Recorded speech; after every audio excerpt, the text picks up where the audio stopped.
qual è il Veneto che i commercianti vogliono? Beh, bellissima domanda. Sicuramente non è il Veneto che vogliono gli immobiliaristi, tanto per incominciare a mettere i piedi nel piatto.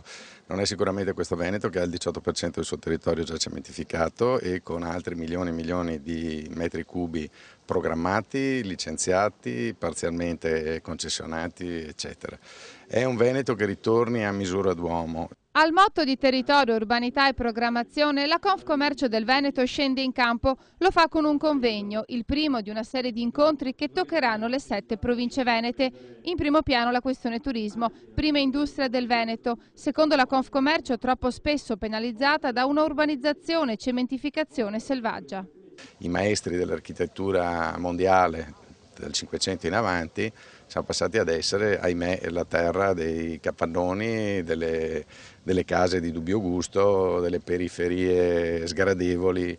Altra questione è quella della centralità del commercio per l'economia cittadina. Dal 2005 la Confcommercio propone di rispondere alla disillusione della New Economy rilanciando una sorta di Town Economy, un'economia che sa fare territorio, che si integra con il cittadino e fa comunità.